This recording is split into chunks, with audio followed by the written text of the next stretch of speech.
This podcast is brought to you by the School of Advanced Study, University of London. Thank you all very much for coming along on this very bright and very hot summer's evening for a joint seminar hosted by Life Cycle Seminar and the Sport and Leisure History Seminar. I'm Tim Rankin-Williams and I am one of the chairs of the Life Cycles History Seminar. So I'm going to be chairing this evening's paper. Okay, it just remains for me then to introduce today's speaker, known to some of you, not to others. Dion Georgiou is a PhD student at Queen Mary, writing a thesis on suburban street carnival, primarily in the Edwardian period, looking particularly at suburban London. He is the author of a number of publications, an article on Ilford Carnival in London Journal, which I think was part of was this part of a special edition? Yeah, it was a special issue on leisure and suburbia. Okay, and also co-editor, I believe, of, or possibly even sole editor of a special edition of Sporting History as well. Brilliant. You, I think, are focusing on, your topic is certainly one of the most, it's focusing on a particularly recent period of British history. I think you may also inadvertently have the longest title that we've had, certainly for life cycles, I'm not sure. So you're going to talk today about, Dion's going to talk to us today about where were you when we were getting high, Britpop Nostalgia and technological, social, cultural and generational change in 21st century Britain. So over to you. Thank you. So this paper examines the impacts of technological, social, cultural and generational change in 21st century Britain on the commemoration of the fairly recent past, through the prism of nostalgia for the Britpop era of the 1990s, when indie bands like Oasis and Blur achieved both critical and commercial success. Britpop has enjoyed a sustained afterlife since the turn of the millennium. This paper concentrates on several aspects of this, including the continued career of Britpop artists into the 21st century, the accumulation and recompilation of their back catalogues by record companies and fans, the BBC's relationship with Britpop, the music and wider press's reflections on Britpop, and the advent of Britpop-themed club nights.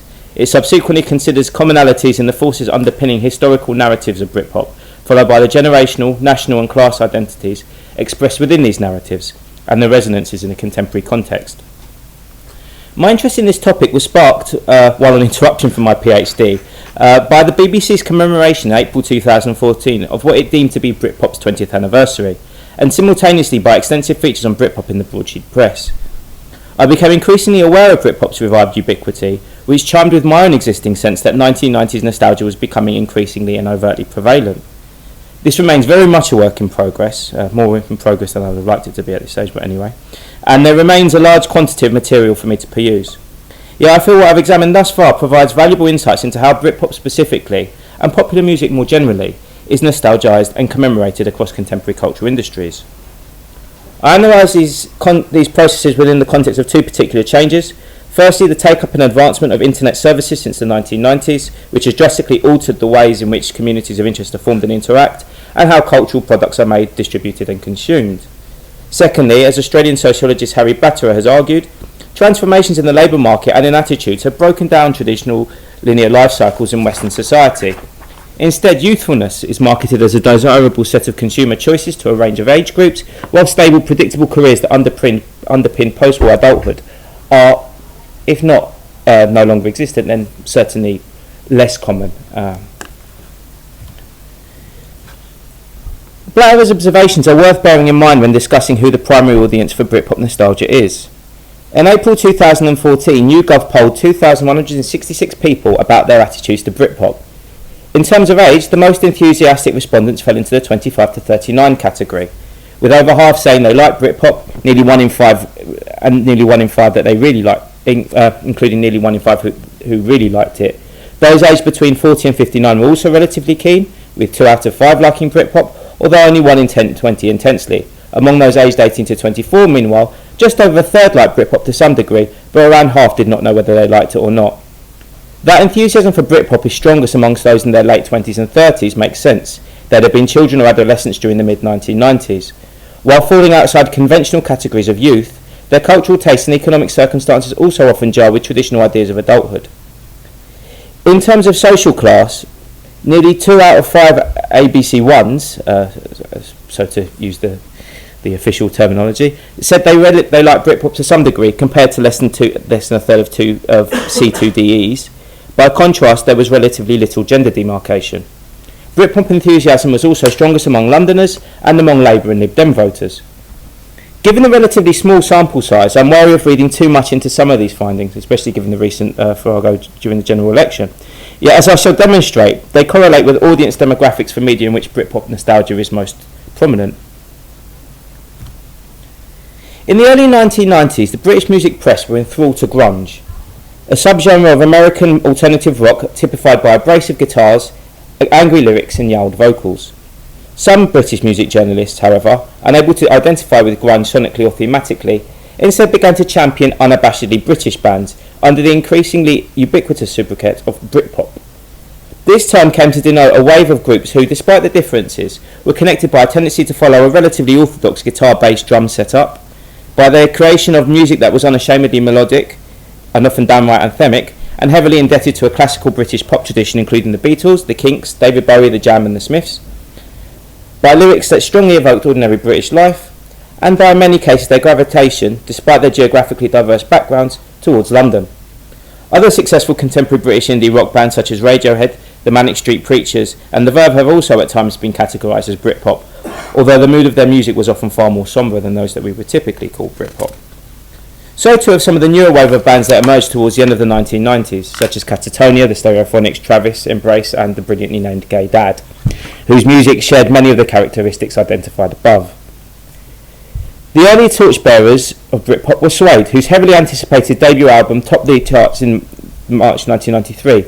Meanwhile, Blur, who had emerged at the tail end of the dance-oriented baggy era and enjoyed a top 10 hit single with There's No Other Way in 1991, but subsequently experienced their fall in their fortunes, reinvented their sound and image, positing themselves as British music's saviours from grunge, and reaped the benefits when their third album, Parklife, went straight to number 1 in April 1994.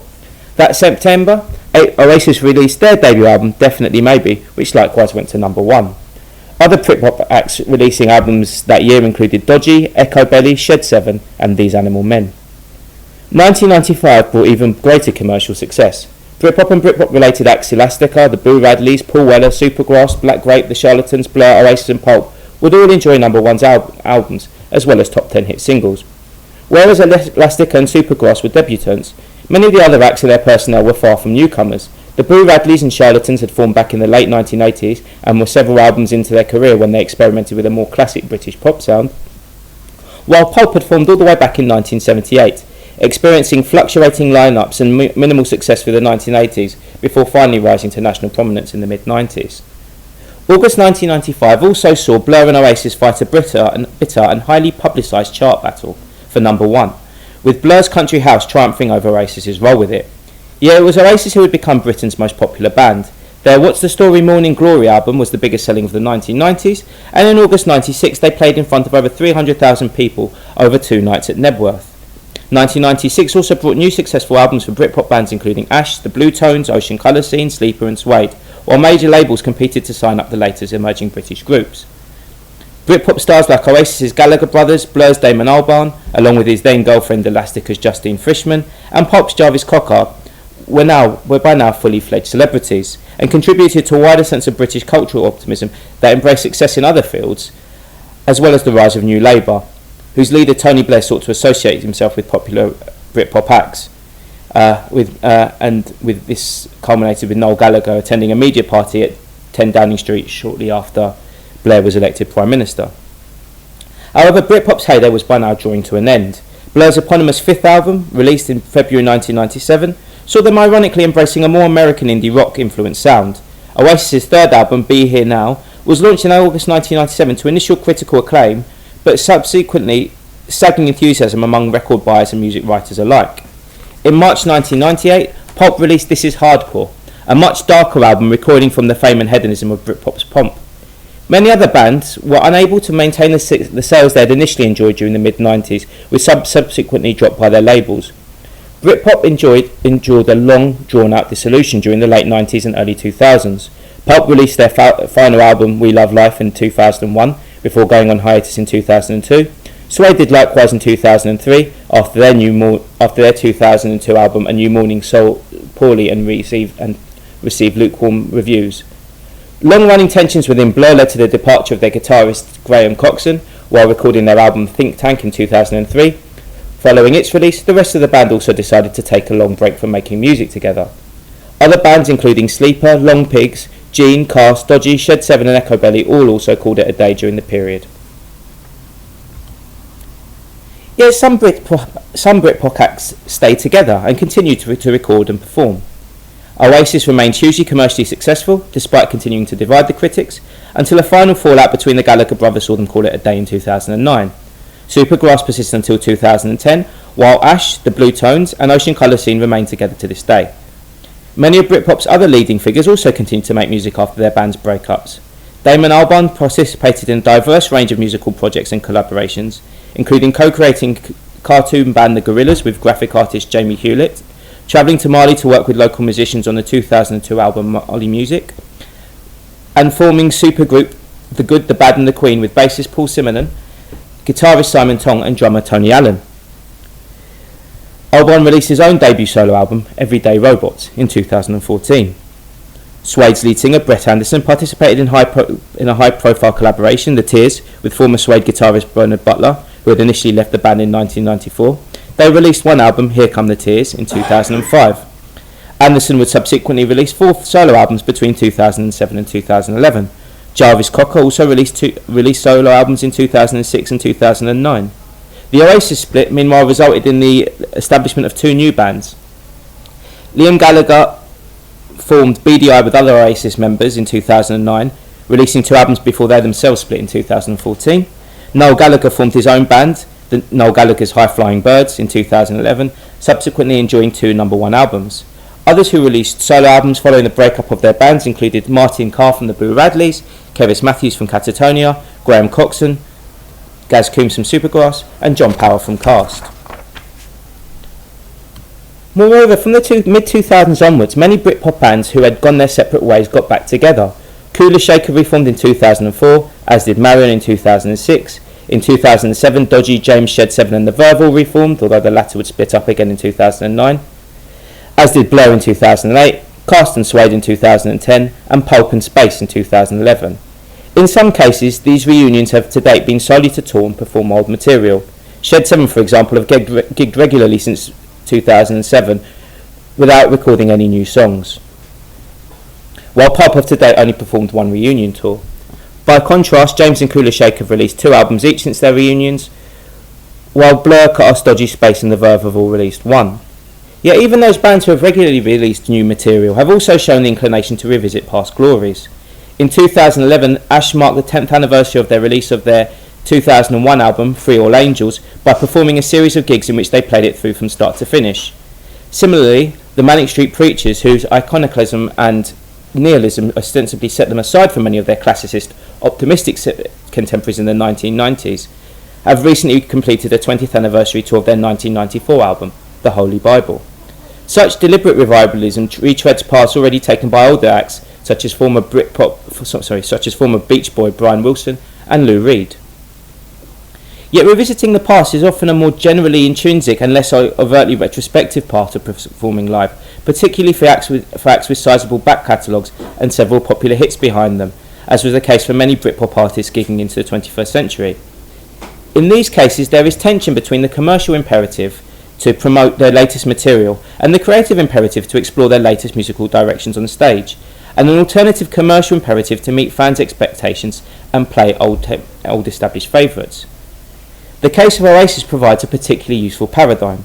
During the 2002-03 tour, promoting their 5th studio album, Heathen Chemistry, almost half of their set lists comprised material released in 94 and 95, compared to 2/5 drawn from their new album. Moving forward to their 2008-09 tour, promoting their 7th and final album, Dig Out Your Own Soul, over half of the songs on their setlist were originally recorded by the band in 94 and 95, compared to just over a quarter from their new album. As time progressed, the band's mid-90s output, which had made them so popular in the first place, retained and enhanced its position within their oeuvre. Furthermore, since forming his High Flying Birds project, Noel Gallagher has continued to perform a significant quantity of Oasis material live, although this has lessened slightly as his new band's discography has expanded. Brett Anderson has also been similarly reliant on Suede's back catalogue when performing solo, although by contrast Jarvis Cocker avoided playing material live during his solo career, and Blur songs have only comprised a small portion of Damon Albarn's solo set lists.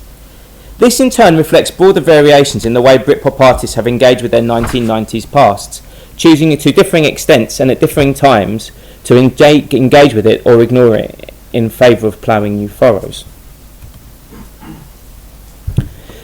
The music industry has also participated in the retrospection of Britpop.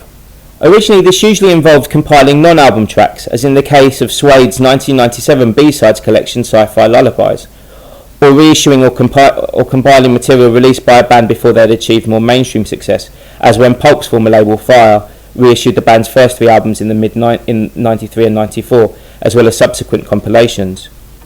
From the late 1990s, best-of compilations surveying Britpop acts' career highlights to date began to appear, often released by record labels once their former charges had left their rosters, as when Beggar's Banquet issued the Charlatans' greatest hit Melting Pot in 1998 after the band had departed for Universal. These compilations became increasingly common during the first half of the 2000s, being released in several cases after the bands had split up, as with Suede's Singles in 2003. From the mid-2000s, it also became common for labels to reissue Britpop bands' 1990s albums, often in expanded versions with bonus discs of material, such as B-sides, demos, live versions and session tracks recorded for the BBC. Ireland's 2006 re-releasing of Pulp's His and Hers, Different Class, and This Is Hardcore being one early example. This tendency has subsequently grown stronger, partly driven by labels such as Cherry Red and Demon, who specialise in the reissue market. Last year alone saw re-releases of albums by The Auteurs, Cast, Echo Belly, Gene, Oasis and Suede. These reissues helped to ground the album in the specific period they were released, giving a broader picture of the act in question as recording and live artists. There have also been a number of cases of Britpop albums being re-released specifically on vinyl. The growing ubiquity of reissued Britpop albums can partly be explained by technological advancements that have transformed the way people listen to music. Introduced in the late 1940s, the long-playing vinyl record enabled the album to become, from the 1960s, the primary medium for those working in popular music to elevate their craft. A selection of songs to be listened to in the order intended by the musician who produced it, that together constituted a piece of art. Yet the dominance of that form, and the artist's sequencing choice, was undermined firstly by blank cassettes, enabling enthusiasts to record their own mixtapes, and then by CDs, allowing listeners to skip to the specific tracks they wanted to listen to. This process was accelerated in the 21st century by the advent of the MP3 player and subsequently online streaming, with listeners able to download or stream the individual tracks they wish to listen to and compose their own playlist or listen to their collection on shuffle. Music fans are now less likely to listen to albums from start to finish, and album sales have dropped accordingly. UK physical album sales were down 6.9% to 57.2 million in 2014, while digital album sales were also down 9% to 29.7 million. The reissue's value in this market is collectability. Not only do people who buy albums still tend to buy physical rather than digital copies, but according to an ICM poll last year, around 1 in 7 buyers of physical albums do so simply to own rather than ever to play them. Deluxe stylishly packaged re-releases of old albums packed with additional rarities for the completist cater to this tendency. They also target older music buyers who are more likely to acquire and listen to albums in full, having grown up with that format. This is even more evident when it comes to vinyl album sales, which rose last year by 65.1% to 1.26 million, their highest in 18 years. Of the top 10 selling LPs in the UK last year, 5 were re-releases, including Oasis's Definitely Maybe and What's the Story Morning Glory. Online platforms from YouTube to iTunes to Spotify have also increased the accessibility of old music, and Britpop is no exception to this. Oasis's Wonderwall, for example, has been streamed on Spotify over 99 million times at the time of writing, Blur's Song 2 over 58 million times, and Pop's Common People over 16 million times. Moreover, many YouTube and Spotify users have compiled their own Britpop and Britpop-related playlists, with these technologies enabling them to create personal best-ofs of the era. Examining these playlists reveals how users have combined tracks from the likes of Oasis and Blur with older and more recent indie songs, mainly British but also American, or in some cases music from other genres, to effectively redefine or recontextualise Britpop. As I noted earlier, this would have built upon older DIY compilation activities among Britpop enthusiasts. Record companies have themselves engaged in this practice throughout too, as with the case of Polygram's 1990s Shine compilations of alternative rock anthems. Intertwined with Britpop's history is that of the BBC, particularly Radio 1. From 1993, the station underwent drastic changes under new controller Matthew Bannister, who supplanted its previous cross-generational appeal with a focus on playing new music and attracting younger listeners. This also involved replacing Radio 1's existing roster of long-standing DJs with a new generation of presenters, including Steve Lamacq and Joe Wiley, who took over the evening session show. The patronage of Radio 1, and Lamacq and Wiley in particular, helped propel Britpop acts up the charts. The BBC also participated in Britpop's historicisation from the outset. In 1995, for example, BBC Two screened a special edition of Top of the Pops 2 entitled Britpop Then and Now, interspersing performances by contemporary Britpop acts with footage of their 1960s inspirations. While Radio 1, also on occasion between the mid and late 1990s, took retrospective glances at the careers to date of Britpop bands like Oasis, Pulp and Suede. This continued into the 2000s with documentaries such as Oasis, What's the Story on Radio 2 in 2002, Common People, The Story of Pulp, and Parklife, The Blur Story on Radio 2, and Live Forever, The Rise and Fall of Britpop on BBC 2 in 2003, Don't Look Back in Anger, The Story of Britpop on Radio 2 in 2004, and The Britpop Story, marking a decade since the famous Blur Oasis chart battle on BBC 4 in 2005. Several of these programmes were subsequently repeated on radio and TV. The heritadisation of Britpop and the 1990s more generally at the BBC also involved many Radio 1 DJs of that era, including Lamacq and Wiley, being redeployed to Radio 2 and 6 Music, as Radio 1 again continued to refresh its roster in an effort to retain younger listeners, who spent less time listening to the station and more time using newer alternative forms of music consumption. Radio 2, by contrast, targets older listeners with a current average age of 51, while 6 Music, which specialises in alternative music, is particularly popular among listeners aged 25 to 44. Both also tend to appeal more to white Britons and, in the case of 6 Music, ABC ones. 6 Music has also built on the BBC's close relationship with many Britpop artists by hiring the likes of Jarvis Cocker, former Catatonia lead singer Cerys Matthews, ex-Kenickie lead singer Lauren Laverne, and ex-Menswear drummer Matt Everett as presenters. It is within this context that between Saturday the 6th and Friday the 11th of April 2014, the BBC hosted Britpop at the BBC, a week of programming on Radio 2 and 6 Music and television channel BBC 4 to commemorate, in the words of Steve Lamacq, now a DJ on 6 Music, the week 20 years ago that the musical tectonic plates shifted, with Oasis playing live on Radio 1 for the first time on the Tuesday, while on the Friday news broke of the death of Kurt Cobain, frontman of leading grunge band Nirvana. Lamacq's Drive Time show on 6 Music that week had a prominent Britpop theme, with a Britpop timeline section each day and interviews with the likes of former Supergrass lead singer Gaz Coombs and Elastica's Justine Frischmann. Lamacq was also reunited with Joe Wiley on her evening Radio 2 show, which featured live session performances from former Britpop stars like Coombs and Albarn. Finally, on his Friday 6 Music show, Lamacq played the top 30 Britpop anthems as voted for by listeners throughout the week, with Pulp's Common People topping the poll. There were also several one-off documentaries and specials, with music writer Miranda Sawyer presenting a programme entitled How Britpop Changed the Media on 6 Music, and Sawyer's former Select magazine colleague Stuart Maconie presenting a documentary called Britpop, A Very British Pop on Radio 2. There were also 3 shows entitled Not Just Britpop, playing selections of music of other genres from 1994, Zoe Ball hosting one on dance, Mark Goodyear one on pop, and Trevor Nelson one on R&B and hip-hop. BBC 4 also ran an hour-long programme called Britpop at the BBC, screening various bands' performances on BBC TV from the era. Britpop also permeated other parts of 6 Music's late night and early morning programming, including archive live performances by Britpop acts and reruns of 90s Radio 1 evening session episodes. Production of musical history narratives across the week's programming was multifaceted. There was the broadly chronological approach of Lamacq's Britpop timeline, and the How the Britpop Changed the Media and Britpop A Very British Pop documentaries. In addition to their single narrators, these interspersed music, recorded speech from the time, and specifically sourced sound bites from Britpop's key protagonists to generate a sense of historic momentum. Then there were the interviews of former Britpop stars by Lamack and Wiley, underpinned by the two presenters' long-standing familiarity with their guests and personal involvements in the era.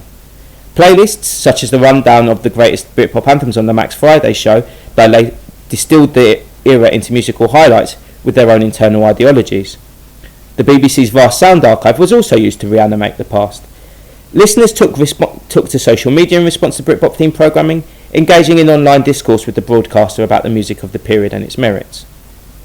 Underpinning all of these narratives was the BBC's own sense of cultural centrality in relation to Britpop and the 1990s, with much of the week's programming highly self-referential and illustrative of the broadcaster's sense of co-ownership of this genre. Key moments in the Britpop narrative, like Top of the Pops appearances and famous chart rundown in which Blur pipped Oasis, all occurred on BBC television and radio.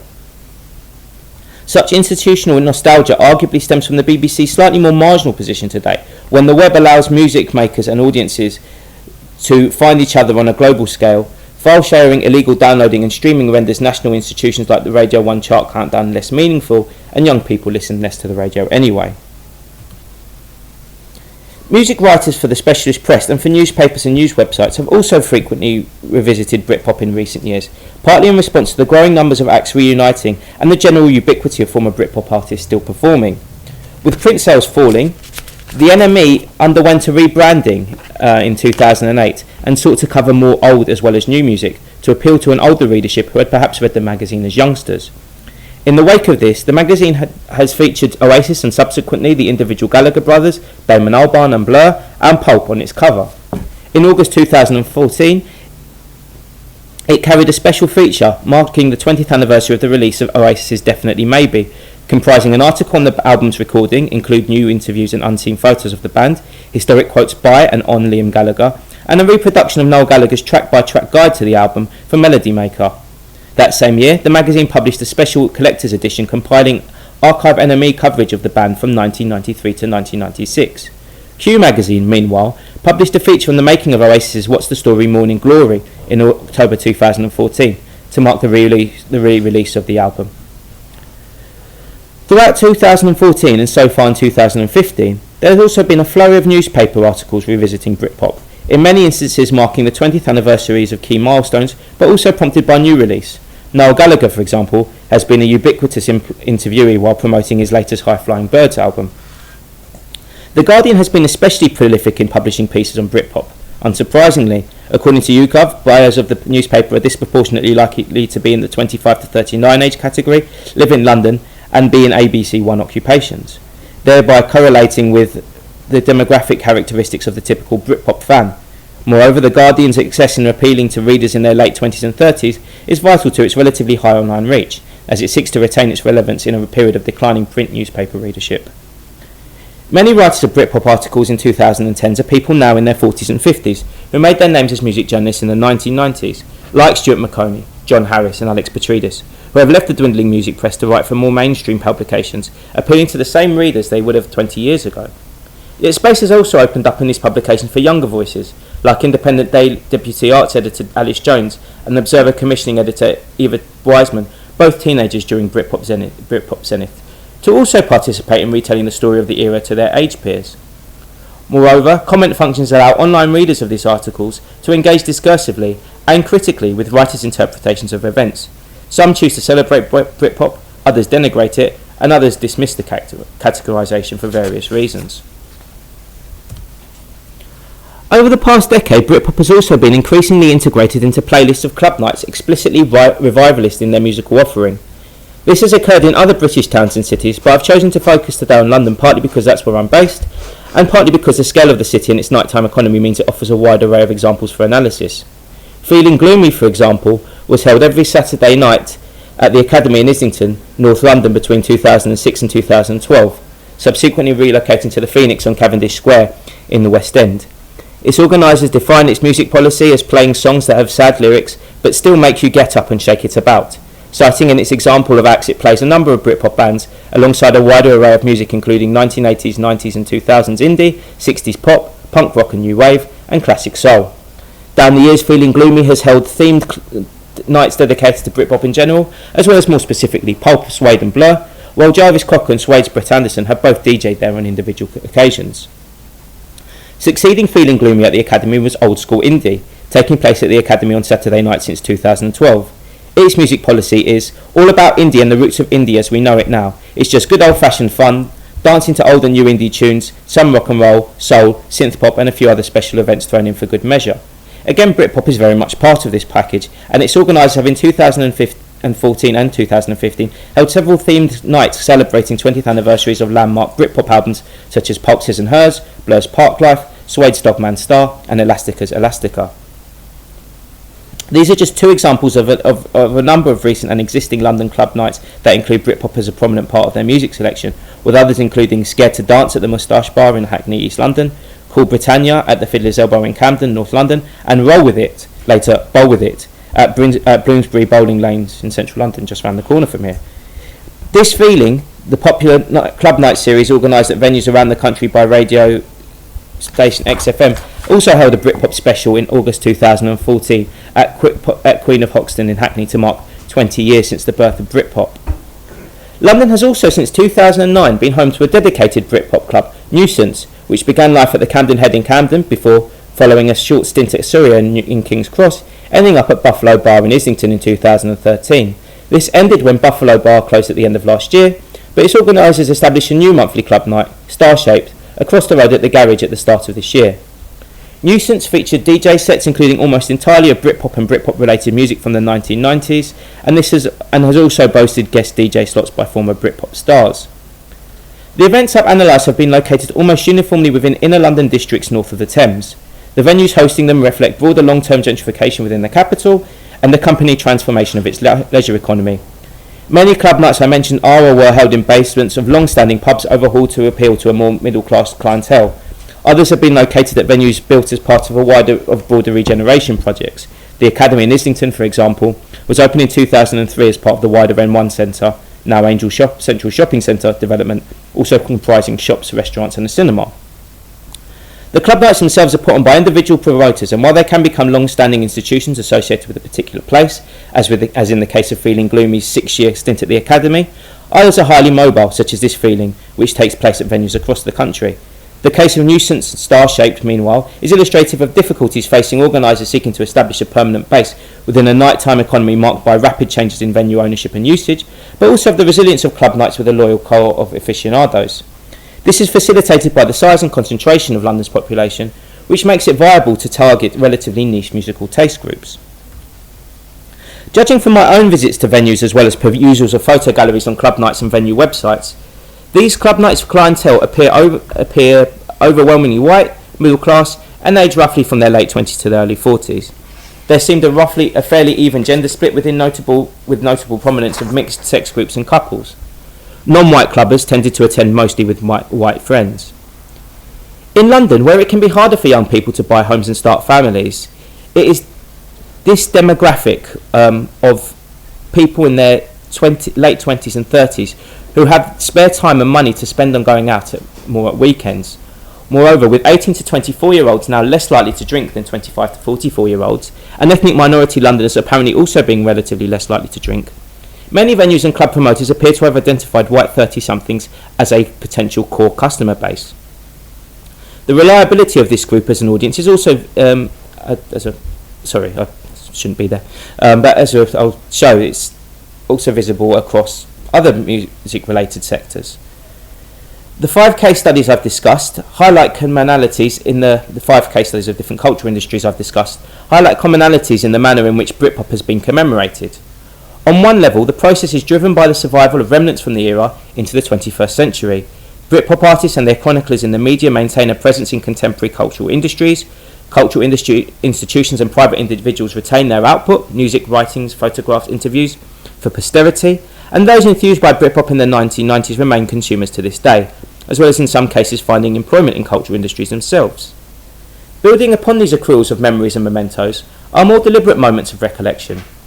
These might be driven by instances of closure, such as a greatest hits compilation marking a band's breakup, or by anniversaries, as with some of the reissued albums, club nights, and TV and radio programmes I've discussed.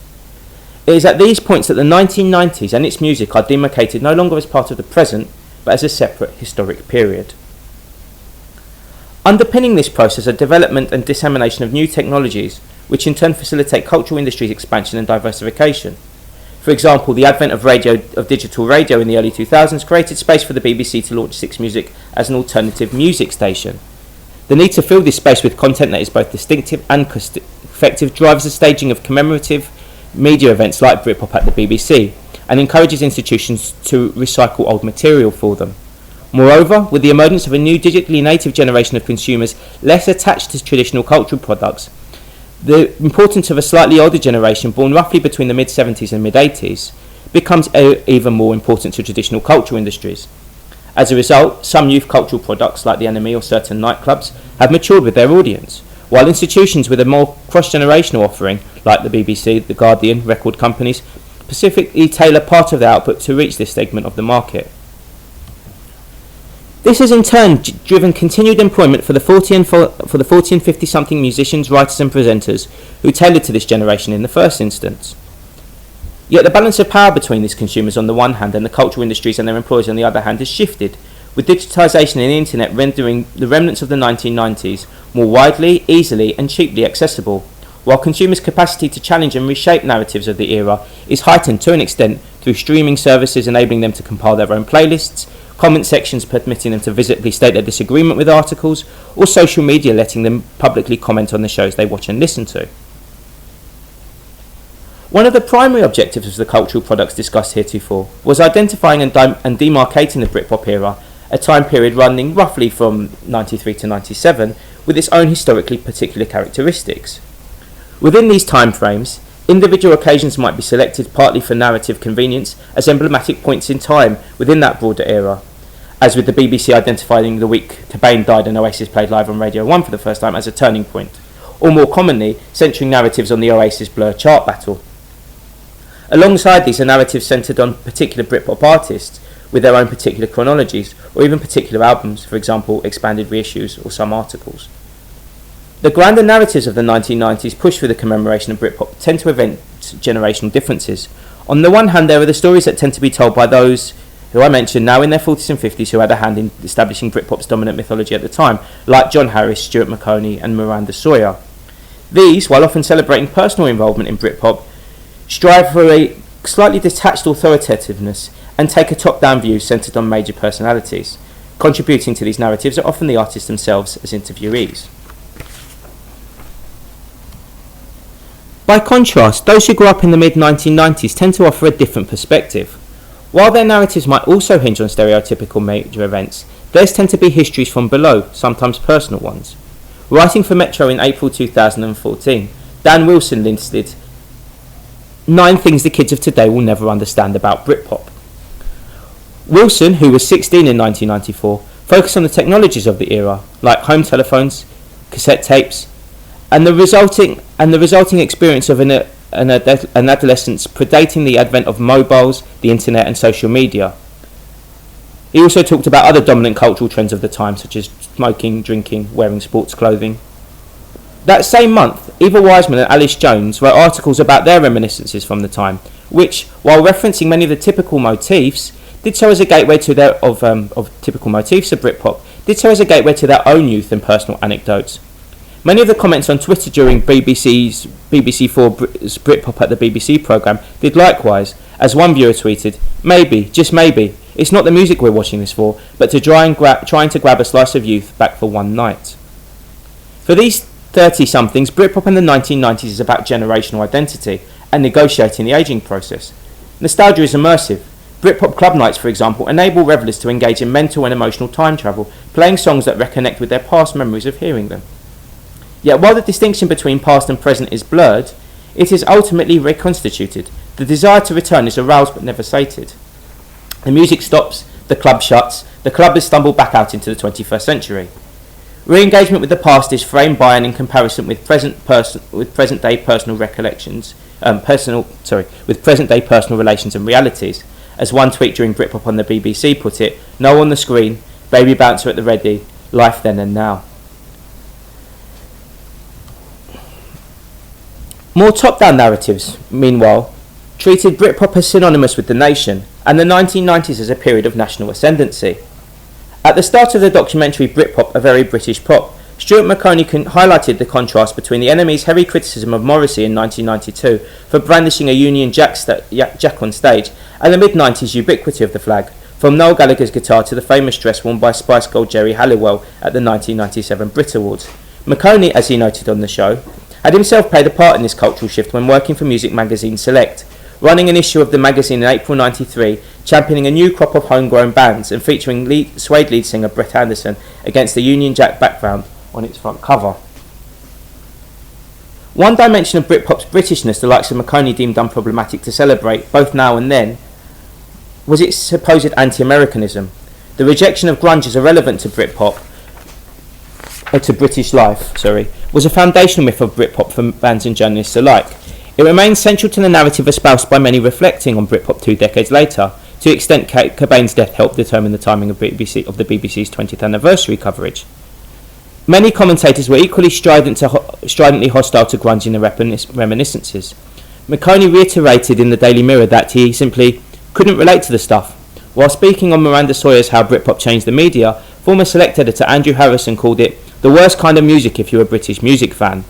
Some commenters and online articles expressed similar sentiments. National identity formation is reliant on its definition against constitutive others on some level.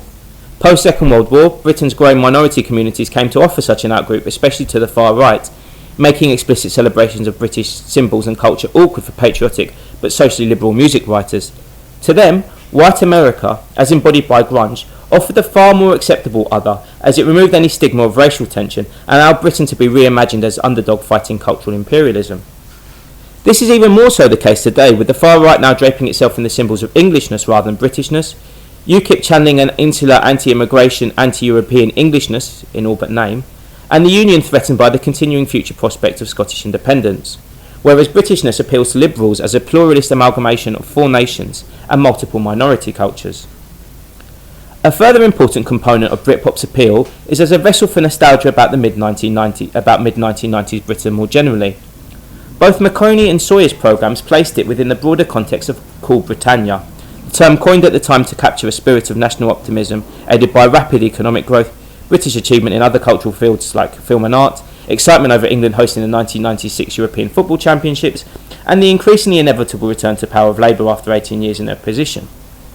Similar sentiments were expressed by commenters on online articles, encapsulated by Scotcherama, who said, Britpop personified the 90s. The Cold War was over, there was no massive threat of terrorism, the economy was okay, there was optimism in the air, and Britpop was the kind of fun music you could listen to in a pub and sing along to, not to be taken seriously.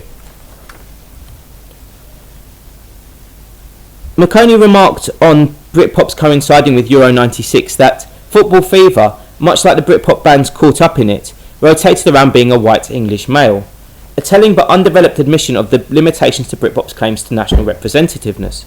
Several other accounts similarly failed to really discuss whether Britpop was racially homogenous and Anglo-centric. Yet there were also frequent challenges to the dominance of Britpop, and elements of national identity invested in it, engaging with the issues avoided by its champions.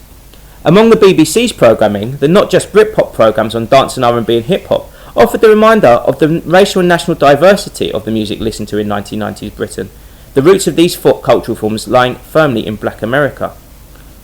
Moreover, some journalists rejected the insularity, Englishness and whiteness associated with Britpop. In an article for The Scotsman on Scotland and Britpop in April 2014, Danny Garavelli claimed that the movement's Britishness was largely an illusion as it did not include a single Scottish band. I think that's very debatable, but anyway. Before further emphasising its Anglo-centricity through association with Euro 96. Later that month, Michael Hann wrote a scathing article on Britpop for The Guardian, lambasting it as a collection of lowest common denominators that ended up setting music back, a slavish devotion to a set of signifiers that included 60s music, mod fashion, football and intoxication. He asserted that Britpop's concentration on Britishness was at odds with British pop's historic magpie internationalism.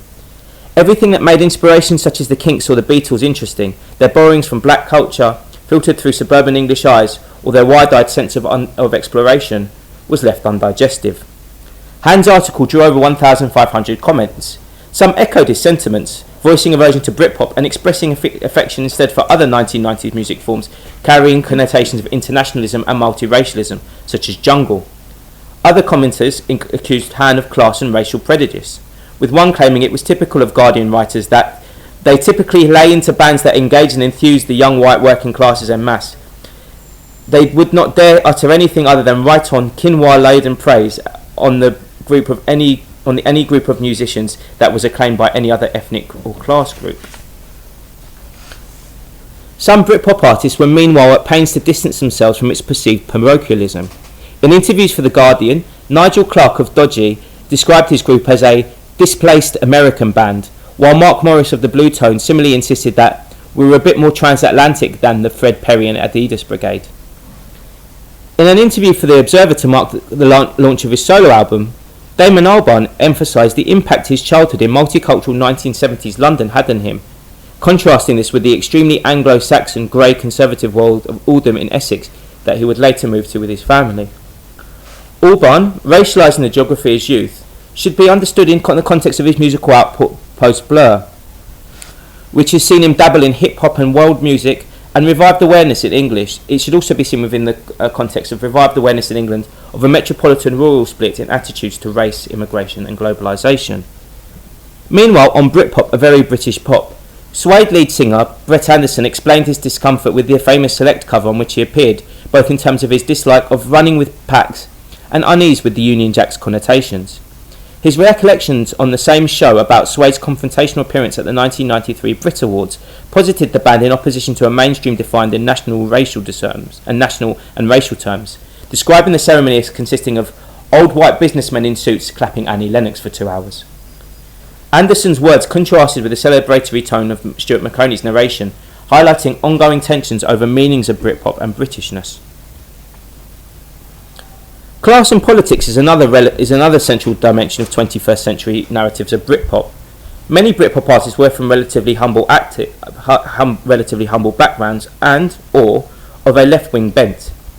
Long-term scribes on Britpop, Stuart Maconie and John Harris, are similarly left-leaning, as are the publications they have contributed to, The Guardian, The Daily Mirror, The New Statesman.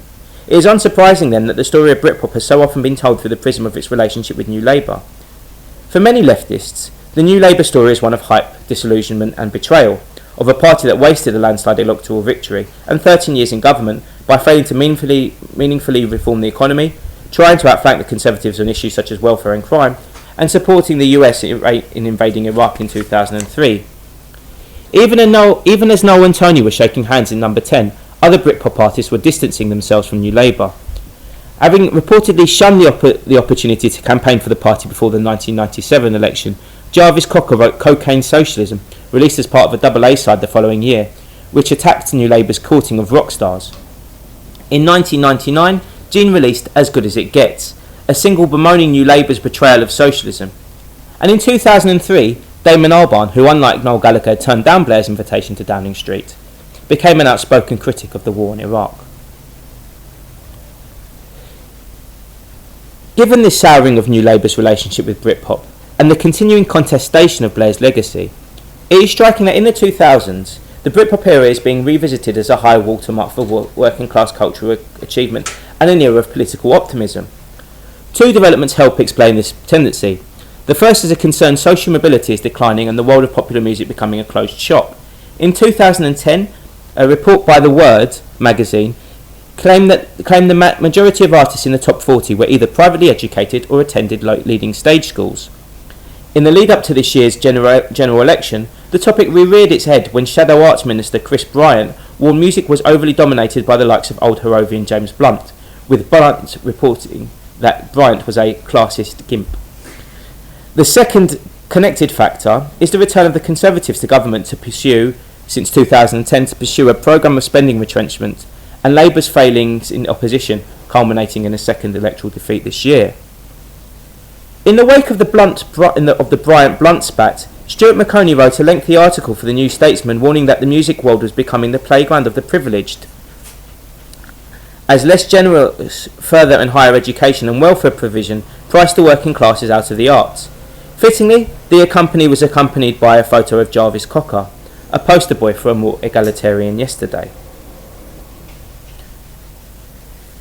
A piece on Definitely Maybe in the NME last year made similarly bleak contrast between Britain in 1994, where Labour resembled the government in waiting, and in 2004, in which they looked anything but. Definitely Maybe was a fitting soundtrack for 1994. Not the sound of working class rage, but working class triumphalism. Gallagher's songs from the period are full of references to dead ends, blocked exits and denied opportunities, but these were only obstacles to overcome, not stumble over. Instead of being a leftist musical soapbox, the album remains a celebration of a social caste the Tories had been trying to turn into an underclass for decades. Within this context of 1990s nostalgia and despondency about the present, Noel Gallagher has successfully carved a niche for himself as a grumpy, middle-aged spokesman for the working classes, regularly lamenting the state today of music and the world more broadly, including the absence of a new generation of working-class rock stars and the state of contemporary politics. New Labour has not been rehabilitated within Britpop narratives. The NME article went on to brand its political offerings as neo-Thatcherism, while even the most hagiographic recent accounts of the era treat the Blair-Gallagher handshake as an nadir, even a death knell for Britpop. Yet the continued association between Britpop and New Labour, as twin drivers of national revival, partly accounts for the heady optimism of many of the accounts of Britpop I've discussed, and the political significances attached to them. More negative accounts of Britpop offer another significant parallel with attitudes to New Labour on the left. The tension between striving for artistic or ideological purity on one hand, and success on the other, and the question of how far the former should be sacrificed to achieve the latter. So, in conclusion, the nostalgisation and commemoration processes I have discussed are far from unique to Britpop. Many of my findings about how they operate could easily be extrapolated with minimal variation for other music forms from other periods. Indeed, one of my objectives in this project is to highlight music's importance as a vehicle through which the past is remembered and revisited. Popular songs or artists provide conduits to individual and collective memories of bygone eras, as well as doing much to define broader impressions of those particular periods. Ironically, as a product of technological change, the music of the past and other cultural products referencing it are with us now more than ever. Yet at the same time, the particular narratives I have discussed are specific to Britpop. They are partly about particular generational groups and intergenerational relations, and how they have played out over the past 2 decades, and the differing experience of individual generations as a product of socio and technological change. That is, the continued use, albeit in new ways, by consumers now in their 30s approximately, of the output of cultural producers in their 40s and 50s, in a way that marks them as partly similar and partly different to a younger generation of consumers. The narratives are also about particular ideas of national ascendancy and decline from a sometimes vaguely, sometimes overtly left-of-centre position, tied up with fears about deteriorating social mobility, real or imagined, in a neoliberal conservative-ruled Britain. They also raise questions about how, in relation to the present, we view the 1990s, heyday, missed opportunity, hyperbole. It is a decade that perhaps defies easy characterisation in comparison with, say, the 1980s or the 1960s. Yet the generation for whom it was formative have grown old enough to reflect more consciously upon it. Britpop nostalgia is part of that, but there are other dimensions too, requiring exploration. The question of which components of the 1990s remain part of popular memory, which do not, and why, is one academics ought to grapple with, perhaps self-reflexively, as they commence writing the histories of the decade from a contemporary vantage point. Thank you. Thank you very much.